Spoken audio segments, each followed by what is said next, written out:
Welcome to Study Smart Inter. Good morning everybody, welcome to Study Smart Inter. I am R. Krishna Hitasvi. Today we are going to learn some of the new accounting terms. ఈరోజు అయితే మనము ఒక 10 important accounting టర్మ్స్ని నేర్చుకుందాం. First term accounting. First దీని English డెఫినేషన్ని చూద్దాం, తర్వాత నేను ఎక్స్ప్లెయిన్ చేస్తాను.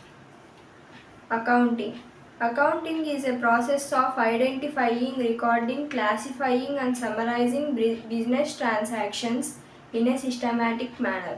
It helps in determining the profit or loss of a business and its financial position at a particular date. The information provided by accounting is useful to the owners, investors, creditors and other interested parties.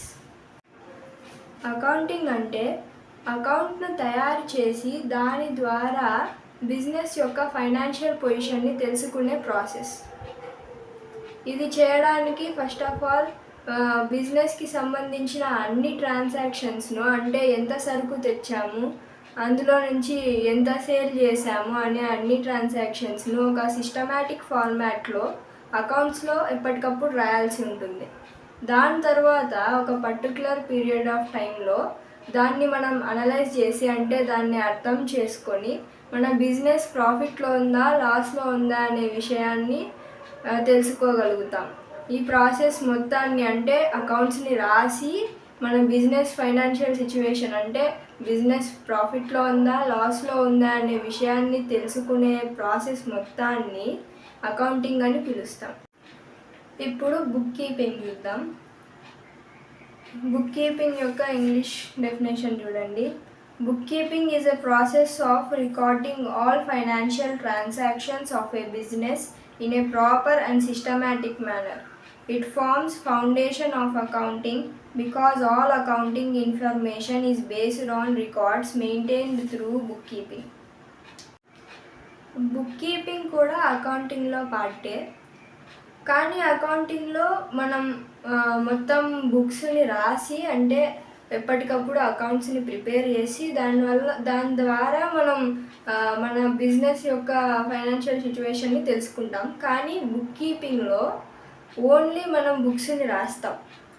ఎప్పటికప్పుడు బిజినెస్కి సంబంధించిన transactions అన్నీ ఒక systematic ఫార్మాట్లో అకౌంట్స్లో రాస్తాం. ఈ ప్రాసెస్ని book keeping అంటాం. ఒకవేళ అకౌంటింగ్ని పార్ట్ ఏ అండ్ పార్ట్ బిగా డివైడ్ చేస్తే పార్ట్ ఏ అనేది బుక్ కీపింగ్. ఇప్పుడు బిజినెస్ ట్రాన్సాక్షన్ అంటే ఏమో చూద్దాం. Business transaction is an economic event that affects the financial position of a business and can be measured in terms of money. Every business transaction has a financial impact and is recorded in the books of accounts. First transaction అంటే ఏమో తెలుసుకుందాం. ఒక 2 persons మధ్య, లేదంటే ఒక 2 accounts మధ్య either money exchange జరిగిన, అంటే డబ్బు ఆ పర్సన్ ఈ పర్సన్కి ఇచ్చినా, లేదంటే ఒక అకౌంట్ నుంచి ఇంకొక అకౌంట్కి వెళ్ళినా, లేదంటే గూడ్స్ ఎక్స్చేంజ్ జరిగిన, అదేవిధంగా వస్తువులు కూడా ఒక పర్సన్ ఇంకొక పర్సన్కి ఇచ్చినా, లేదంటే ఒక అకౌంట్ నుంచి ఇంకొక అకౌంట్కి వెళ్ళినా దాన్ని ట్రాన్సాక్షన్ అని అంటాం. ఇక్కడ బిజినెస్ ట్రాన్సాక్షన్లో బిజినెస్ ఇంకొక బిజినెస్కి మనీ లేదంటే గూడ్స్ని ఇస్తుంది, లేదంటే బిజినెస్ అండ్ పర్సన్ మధ్యలో ఎక్స్చేంజ్ అనేది జరుగుతుంది. ఇట్లాంటి ప్రతి బిజినెస్ ట్రాన్సాక్షన్ని అకౌంట్స్లో ఎప్పటికప్పుడు రాసుకుంటాము. దీనివల్ల మన బిజినెస్ ఫైనాన్షియల్ సిచ్యువేషన్ అనేది మారుతూ ఉంటుంది. ఫర్ ఎగ్జాంపుల్, మీరు ఒక బిజినెస్ పెట్టారు, నేను దానికి వచ్చి ఒక 2000 వర్త్ వస్తువులు పర్చేజ్ చేస్తాను. ఇప్పుడు మీరు ఆ 2000 నేను పర్చేస్ చేసినట్లు మీ అకౌంట్లో వెంటనే రాసుకుంటారు. దానిపైన మీకు అక్కడ 2000 అంటే 2000 మనకు గూడ్స్ని క్యాష్ చేసాం. ఫర్ సపోజ్ 500 రూపీస్ అలా ప్రాఫిట్ వచ్చింటుంది మీకు, అన్ని కాస్టింగ్ అన్నీ వెళ్ళిపోయాయి. ఇది జరుగుతుంది జనరల్గా. ఇలా ప్రతి బిజినెస్ ట్రాన్సాక్షన్ మన బిజినెస్ యొక్క ఫైనాన్షియల్ సిచ్యువేషన్ని చేంజ్ చేస్తూ ఉంటుంది. ఇప్పుడు మీకు 500 రూపీస్ ప్రాఫిట్ వస్తే మీ బిజినెస్ అనేది గ్రో అవుతుంది. అలా ఇప్పుడు క్యాపిటల్ అంటే ఏమో చూద్దాం. Capital is amount invested by owner in the business for carrying out business activities. It represents the owner interest or claim in the business and serves as a main source of finance. Capital increases with profits and additional investments and decreases due to losses and drawings. క్యాపిటల్ని మన general లాంగ్వేజ్లో investment అని కానీ పెట్టుబడి అని కానీ అంటాం. ఈ పెట్టుబడి అనేది ఓనర్ ద్వారా చేయబడుతుంది. ఓనర్ తన బిజినెస్లో ఎంతైతే డబ్బు పెడతాడో లేదంటే ఏవైతే ఆస్తులు పెడతాడో దాన్ని మనం క్యాపిటల్ అంటాం. ఈ క్యాపిటల్ బిజినెస్ని స్టార్ట్ చేయడానికి అలాగే బిజినెస్ని సస్టైన్ చేసి ఇప్పుడు ఆ స్టార్ట్ చేసిన బిజినెస్ని అలాగే రన్ చేయడానికి యూజ్ అవుతుంది. క్యాపిటల్ అనేది మన బిజినెస్కి ప్రాఫిట్స్ వస్తే ఇంక్రీజ్ అవుతుంది, అదే లాసెస్ వస్తే డిక్రీజ్ అవుతుంది. ఇప్పుడు డ్రాయింగ్స్ అంటే ఏమో చూద్దాం. Drawings refer to the cash, goods or other assets withdrawn by the owner from the business for his personal use. Such withdrawals are not considered business expenses because they are made for personal purposes. Drawings reduce the amount of capital available in the business. Drawings అంటే ఏవైతే business owner either cash లేదంటే goods business నుండి బయటికి తీస్తాడో అది తన personal use కోసం, only personal use కోసం అయి ఉండాలి. అప్పుడే మనం డ్రాయింగ్స్గా కన్సిడర్ చేస్తాం.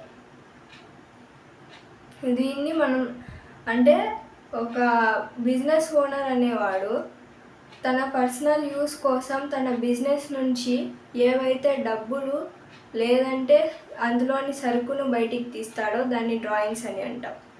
ఇలాంటి డ్రాయింగ్స్ బిజినెస్ క్యాపిటల్ని తగ్గిస్తాయి. ఫర్ ఎగ్జాంపుల్, సమ్ ఏ అనే పర్సన్ ఒక బిజినెస్ పెట్టాడు 1 lakh క్యాపిటల్తో. 1 lakh క్యాపిటల్తో ఏ అనే పర్సన్ ఒక బిజినెస్ పెట్టాడు. మంత్ ఎండింగ్కి 20,000 ప్రాఫిట్ వచ్చింది. అందులో నుంచి ఏ తన ఇంటికి 10,000 తీసుకెళ్ళాడు. ఇప్పుడు అక్కడ 10,000 ఏదైతే తన ఇంటికి అంటే పర్సనల్ యూజ్కి తీసుకెళ్ళాడో వాటిని మనం డ్రాయింగ్స్ అని అంటాం. ఈ డ్రాయింగ్స్ ఎలా క్యాపిటల్ని తగ్గిస్తాయి అంటే ఇప్పుడు ఏ అనే పర్సన్ ఆ 10,000 తీసుకెళ్ళకపోయింటే 1,20,000 అనేది క్యాపిటల్ ఉంటా ఉండే బిజినెస్లో. ఇప్పుడు 10,000 తీసుకెళ్ళాడు కాబట్టి ఓన్లీ 1,10,000 అనేది మిగులుతుంది బిజినెస్లో క్యాపిటల్. అలా 1,20,000కి 1,10,000కి 10,000 డిఫరెన్స్ వచ్చింది. అంటే క్యాపిటల్ అనేది తగ్గింది తను బయటికి తీసుకెళ్ళడం వల్ల ఒక 10,000ని. అందుకు ఈ డ్రాయింగ్స్ అనేవి క్యాపిటల్ని తగ్గిస్తాయి అని మనం చెప్తాం. Assets are valuable resources owned and controlled by a business. Assets may be tangible like machinery and buildings or intangible like goodwill and patents. ఒక బిజినెస్కి సంబంధించిన ఆస్తులన్నింటినీ మనం అసెట్స్ అని అంటాం. ఇలాంటి ప్రతి ఆస్తిని ఆ బిజినెస్సే కంట్రోల్ చేస్తుంది, వేరే బయట వాళ్ళు ఎవరు కంట్రోల్ చేయరు. ఈ బిజినెస్ సంబంధించిన ఆస్తులు ఏవైతే ఉన్నాయో ఇవి 2 రకాలుగా ఉంటాయి. ఒకటి tangible assets, 2 intangible assets. Tangible assets అంటే మనం ఏవైతే ముట్టుకోగలిగి చూడగలిగే ఆస్తులు ఉంటాయో వాటిని మనం టాంజిబుల్ అసెట్స్ అని అంటాం. For example machinery, buildings, land కూడా. ఇప్పుడు ల్యాండ్ని మనం ముట్టుకోగలుగుతాం, అలాగే చూడగలుగుతాం. బిల్డింగ్స్ని అంతే, మెషినరీని కూడా ముట్టుకోగలుగుతాం, చూడగలుగుతాం. కాబట్టి ఇవన్నీ tangible assets. Intangible assets intangible assets అనేవి టాంజిబుల్ అసెట్స్కి జస్ట్ ఆపోజిట్ అనమాట.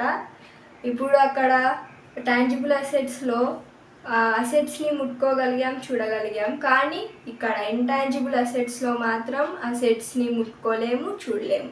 For example copyrights, patents. Copyrights, patents అంటే ఏమి అంటే ఫర్ ఎగ్జాంపుల్ ఇప్పుడు నేను ఈ వీడియో అప్లోడ్ చేస్తున్నా, దీనిపైన నాకు కాపీరైట్ ఉంటుంది. అంటే వేరే వాళ్ళు ఈ వీడియో వాడకుండా, నా పర్మిషన్ లేకుండా వాడకుండా అది కాపాడుతుంది. అంటే నా వీడియో వేరే వాళ్ళు యూజ్ చేయకుండా కాపాడుతుంది. అదే విషయం పేటెంట్ కూడా చేస్తుంది, కానీ అది సైంటిఫిక్ ఇన్వెన్షన్స్లో చేస్తుంది. అలాగే గుడ్విల్ కూడా ఇంటాంజిబుల్ అసెట్. గుడ్విల్ ఎలా వస్తుంది అంటే ఒక బిజినెస్ ఎస్టాబ్లిష్ చేసిన తర్వాత కొద్ది రోజుల తర్వాత దానికి ఒక రెప్యుటేషన్ అనేది వస్తుంది, ఒక పేరు ప్రఖ్యాత అంటారు చూడండి, దాన్ని గుడ్విల్ అని అంటాం. దాన్ని మనం చూడలేము అండ్ దాన్ని ముట్టుకోలేము. లయబిలిటీస్ అంటే ఏమో చూద్దాం. Liabilities are financial obligations that business owes to the outsiders. They arise as result of past transactions and must be settled in the future. Liabilities అంటే బిజినెస్కి ఉన్న అప్పులు. బిజినెస్కి ఏవైతే అప్పులు ఉంటాయో వాటిని మనం లయబిలిటీస్ అని పిలుస్తాం. ఈ లయబిలిటీస్ రెండు రకాలుగా ఫామ్ అవుతాయి జనరలీ బిజినెస్కి. ఫస్ట్ వచ్చి ఒక బిజినెస్ స్టార్ట్ చేసినప్పుడు లేదంటే దాన్ని సస్టైన్ చేయడానికి వేరే వాళ్ళ నుండి మనం డబ్బు తెచ్చుకొని తర్వాత కడదాం అనుకుంటాం. అలా ఒక విధంగా లయబిలిటీ ఫామ్ అవుతుంది బిజినెస్కి. రెండో రకంగా మనం అవుట్ సైడర్స్ నుంచి గూడ్స్ తెచ్చుకుంటాం. ఏమంటే అప్పటికప్పుడు మనం డబ్బు కట్టి తెచ్చుకోము ఆ గూడ్స్ని. తర్వాత చిన్న చిన్న అమౌంట్స్లో లేదంటే గూడ్స్ సేల్ అయినాక డబ్బు కడదామని తెచ్చుకుంటాం. అది ఒక రకంగా లయబిలిటీ ఫామ్ అవుతుంది బిజినెస్కి. ఇంకా బ్యాంక్ లోన్స్ కూడా తీసుకుంటే వాటిని మనం లయబిలిటీ అని అంటాం. ఇంకా అలా చాలా ఉన్నాయి. కానీ ఇప్పటికి మాత్రం గుర్తుపెట్టుకోవాల్సింది బిజినెస్కి ఏవైతే అప్పులు ఉంటాయో వాటిని మనం లయబిలిటీ అంటాం అంతే. గూడ్స్ అంటే ఒక పర్టికులర్ బిజినెస్ ఏదైతే వస్తువులతో డీల్ చేస్తుందో వాటిని మనం గూడ్స్ అని అంటాం. ఈ గూడ్స్ని జనరల్గా బిజినెస్ ఏ పర్పస్ కోసం పర్చేజ్ చేస్తుంది అంటే వాటిని మళ్ళీ రీసేల్ చేసి, అంటే వేరే వాళ్ళకి తిరిగి అమ్మి ప్రాఫిట్ తీసుకోవడానికి పర్చేజ్ చేస్తుంది. ఈ గూడ్స్ అనేవి ప్రతి బిజినెస్కి డిఫరెంట్ ఉంటాయి. ఫర్ ఎగ్జాంపుల్ ఒక కిరాణా షాప్, ఒక ఫ్యాన్సీ స్టోర్ రెండు తీసుకుందాం. కిరాణా షాప్లో మనకి ఏం దొరుకుతాయి జనరల్గా గూడ్స్, మనకు కావాల్సిన అంటే ఫుడ్వి అలాంటివి దొరుకుతాయి. అంటే కందిపప్పు, పెసరపప్పు అలాంటివి దొరుకుతాయి మనకాడ కిరాణా షాప్లో. ఇక్కడ ఏం జరుగుతుంది, మనం ఫ్యాన్సీ స్టోర్లో వచ్చి జనరల్గా కాస్మెటిక్స్, లిప్స్టిక్స్ అలాంటివన్నీ దొరుకుతాయి. అది డిఫరెన్స్ ప్రతి బిజినెస్కి. అంటే వేర్వేరు బిజినెస్లకి వేర్వేరు గూడ్స్ అనేవి ఉంటాయి. Goods refers to the articles or commodities in which a business deals. They are purchased with the intention of resale and earning profit. The meaning of goods differs from business depending upon the nature of the trade. ఇప్పుడు debtors అంటే ఏమో చూద్దాం. ఇక్కడ spelling మనకు DEBTRS అని ఉంటుంది, కానీ మనం డెప్టార్స్ అని చదవకూడదు, డెటార్స్ అని చదవాలి. ఎందుకంటే బి ఇక్కడ సైలెంట్ అనమాట. Debtors are persons or organisations who owe money to the business for goods sold or services rendered on credit. They are considered assets because the business has right to receive money from them in future. ఒక్కొక్కసారి business ఏదైతే ఉందో తన గూడ్స్ని అప్పుగా ఇస్తుంది వేరే వాళ్ళకి, out సైడర్స్కి. అంటే ఒక సమ్ ఏ అనే పర్సన్కి ఒక బిజినెస్ 30,000 వర్త్ గూడ్స్ని ఇప్పుడు కట్టద్దు, కొంచెం టైం తీసుకొని కట్టు అని చెప్పి ప్రొవిజన్ ఇస్తుంది. గూడ్స్ తీసుకెళ్ళి ఇప్పుడు నువ్వు తర్వాత నువ్వు పే చెయ్యి దానికి సంబంధించి అని కొంచెం టైం ఇస్తుంది. ఇప్పుడు ఆ ఏ అనే పర్సన్ ఎవరైతే ఉన్నారో ఇక్కడ గూడ్స్ని తీసుకెళ్ళాడో డబ్బులు పే చేయకుండా మన బిజినెస్కి, అతడు డెటార్. అంటే మన బిజినెస్ నుంచి ఎవరైనా ఏ పర్సన్ అయినా గూడ్స్ని లేదంటే సర్వీసెస్ని అప్పుకి తీసుకుంటాడో, అంటే ఇప్పుడు పే చేయను తర్వాత పే చేస్తాను అనే ప్రొవిజన్ మీద తీసుకుంటాడో అతన్ని మనం డెటార్ అని అంటాం. ఈ డెటార్స్ని బిజినెస్ అసెట్గా ట్రీట్ చేస్తుంది, ఎందుకంటే ఇన్ ఫ్యూచర్ వాళ్ళకి ఆ డెటార్స్తో మనీ వస్తుంది కాబట్టి. క్రెడిటార్స్ అంటే ఏమో చూద్దాం. క్రెడిటార్స్ అంటే డెటార్స్కి జస్ట్ ఆపోజిట్ అన్నమాట. ఇక్కడ డెటార్స్ అనేవాళ్ళు మన బిజినెస్ నుండి గూడ్స్ని అప్పుగా తీసుకెళ్తారు, కానీ క్రెడిటార్స్ అనేవాళ్ళు మన బిజినెస్కి అప్పుగా గూడ్స్ని లేదంటే సర్వీసెస్ని ఇస్తారు. అదే డిఫరెన్స్. వీటిని మనం అంటే క్రెడిటార్స్ని మనం లయబిలిటీస్గా ట్రీట్ చేస్తాం, ఎందుకంటే మనం ఫ్యూచర్లో వీళ్ళకి పే చేయాల్సి ఉంటుంది అమౌంట్ కాబట్టి. క్రెడిటార్స్ యొక్క ఇంగ్లీష్ డెఫినేషన్ని చూద్దాం. Creditors are persons or organisations to whom the business owes money for goods purchased or services received on credit. They represent the liabilities of the business because payment has to be made in the future. ఒక విషయం గుర్తుపెట్టుకోవాల్సింది, creditors అంటే బిజినెస్కి అప్పు ఇచ్చేవాళ్ళు, debtors అంటే business నుండి అప్పు తీసుకునేవాళ్ళు, అంతే డిఫరెన్స్. ఇక్కడ నేను చెప్పిన ఎక్స్ప్లెనేషన్ ఒకటి బాగా వినండి. ఇంగ్లీష్ డెఫినేషన్స్ ఎయిదర్ ఇవన్నా తీసుకొని చదువుకోండి, లేదంటే మీ కాలేజెస్లో ఏమి ఇచ్చారో అవి చదువుకోండి. దాంతో ఏం డిఫరెన్స్ పెద్దగా ఉండదు, ఓన్లీ ఎక్స్ప్లెనేషన్ మాత్రం బాగా వినండి. ఈరోజుకు ఈ 10 ఇంపార్టెంట్ అకౌంటింగ్ టర్మ్స్ని తెలుసుకున్నాం. నెక్స్ట్ వీడియోలో ఇంకొన్ని అకౌంటింగ్ టర్మ్స్ని చెప్తాను. అప్పటి వరకు stay tuned and subscribe to my channel.